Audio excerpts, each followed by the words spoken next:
जो लक्ष्य में खो गया, जो लक्ष्य में खो गया वो ही सफल हो गया। आप लोग अपने लक्ष्य में लगे रहिए, ठीक है। और भुवन अकेडमी में आपका स्वागत है। तो आज हम संज्ञा के पाठ पढ़ेंगे। कई बार एग्जाम में पूछा जा चुका है कि संज्ञा के भेद कितने हैं। तो ये देख लीजिए, संज्ञा पहले कहते हैं किसे हैं, ठीक है। तो संज्ञा क्या है?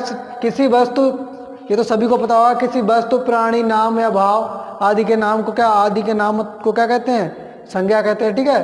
तो जैसे अब इनके भेद क्या किए गए हैं? व्युत्पत्ति के आधार पे 3 भेद किए गए हैं और अर्थ की दृष्टि से इसके 5 भेद हैं। अर्थ की दृष्टि से कितने हैं? 5 भेद हैं। तो पहले हम देख लेते हैं व्युत्पत्ति की दृष्टि से 3 वेद हैं। कौन कौन से हैं? पहला रूढ़ है, दूसरा यौगिक है और तीसरा हमारा क्या है? योग रूढ़ है। पहला क्या है? पहला हमारा रूढ़ है, ठीक है। पहला रूढ़ है और दूसरा हमारा क्या है? दूसरा हमारा यौगिक है और तीसरा हमारा है योग रूढ़, ठीक है। तो रूढ़ के अंदर क्या आते हैं? ऐसे शब्द जिनके टुकड़े ना किए जा सकें, ठीक है, जिन्हें अलग अलग बिल्कुल ना किए जा सके, तो वो रूढ़ हो जाएंगे, ठीक है। तो कृष्ण है, इसके अंतर्गत यमुना है, ठीक है। उसके बाद में यौगिक, यानी यौगिक का मतलब ही होता है, आपने अगर साइंस पढ़ी होगी तब भी यौगिक का मतलब होता है जोड़, ठीक है।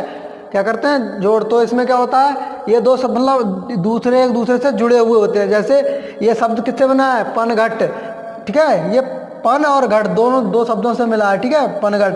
पाठशाला, ठीक है, यानी पढ़ने वाली शाला क्या हो गई? पाठ प्लस शाला, ठीक है। तो ये क्या हो गया? पाठशाला, यानी 2 को मिला के एक वर्ड बना है, इसलिए ये यौगिक हो गए, ठीक है। इसके बाद में देखिए योग रूढ़। योग रूढ़ क्या होते हैं? मतलब जो जिससे ही उत्पत्ति हो, ठीक है, योग रूढ़ कहलाते हैं। जैसे जल से उत्पत्ति होती है किसकी? जलज की, ठीक है। तो क्या कहलाता है? जलज, ठीक है। तो ये हमारा किस में चला जाएगा?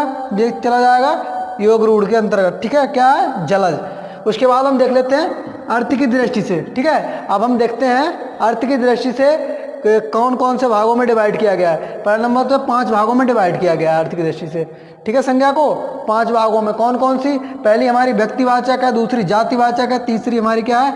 द्रव्यवाचक है और चौथी हमारी क्या है? समूहवाचक संज्ञा है और 5वीं हमारी क्या है? भाववाचक संज्ञा है, ठीक है। 5वीं क्या है हमारी? भाववाचक संज्ञा है। तो व्यक्तिवाचक संज्ञा के अंतर्गत जितने भी प्राणियों के नाम आ जाते हैं, स्थान के नाम आ जाते हैं, ठीक है, नदी के नाम आ जाते हैं, ये सब किसके अंतर्गत आते हैं? व्यक्तिवाचक, ठीक है। क्या उनका विशेष व्यक्ति से संबंध हो जिस वस्तु का, वो व्यक्तिवाचक के संबंधित आ जाती है। जैसे मान लो राम है, ठीक है, और गंगा है, दिल्ली है, ठीक है, जितने भी आप मतलब नाम है शहरों के, सभी आ जाते हैं इसी के अंदर।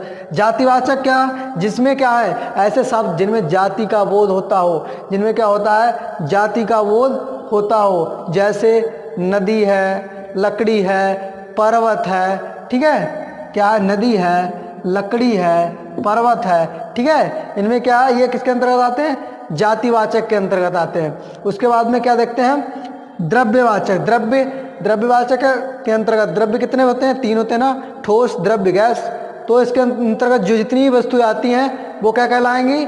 वो द्रव्यवाचक कहलाएंगी। जैसे ठोस के अंतर्गत हमारा सोना हो जाता है, द्रव्य के अंतर्गत हमारा दूध हो जाता है, ठीक है, घी हो जाता है। उसके गैस के अंतर्गत क्या है? धुआं है, ऑक्सीजन गैस है, ठीक है, ये सभी आ जाते हैं ना।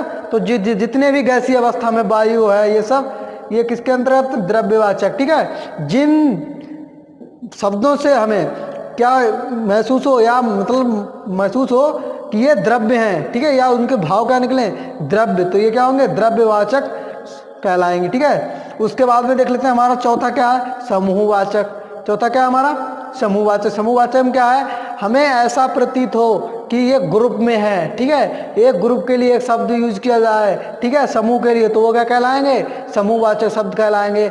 जैसे समिति है, ठीक है। समिति क्या होती है? बहुत लोगों से, ग्रुप से बनी होती है। उसके परिवार में भी होते हैं, ठीक है, परिवार में भी कई लोग मिलकर परिवार बनता है ना। उसके बाद में ये भी क्या? समूहवाचक हो गया।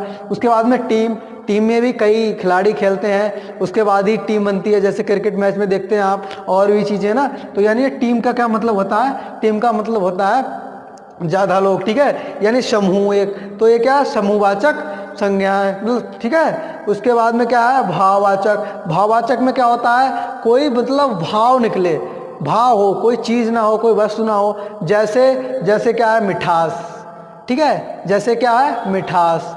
मिठास के बाद में जैसे, और दूसरा क्या है, क्रोध, ठीक है, और प्रेम, ठीक है। ये क्या है, ये भाव हैं, ठीक है, ये भाव हैं। यानी जिन बातों में भाव निकले वो, या जिन शब्दों से भाव प्रकट हो, वो हमारे भाववाचक के अंतर्गत आ जाते हैं। तो आप लोग ये खूब समझ चुके होंगे संज्ञा के भाग किसमें है, दो प्रकार से डिवाइड किया गया है। पहले व्युत्पत्ति के आधार पर, उसके बाद में किसके आधार पर, आर्थिक दृष्टि के आधार पे।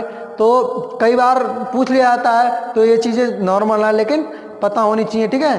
तो आप लोगों को ये वीडियो कैसा लगा, ठीक है, तो आप जरूर कमेंट बॉक्स में बताइएगा। आपके लिए काफ़ी मेहनत करते हैं, इसीलिए आप शेयर लाइक, ठीक है, करते रहिए। चलिए, अगर आप नए हैं तो सब्सक्राइब भी कर लीजिए, ठीक है। और वीडियो देखने के लिए धन्यवाद।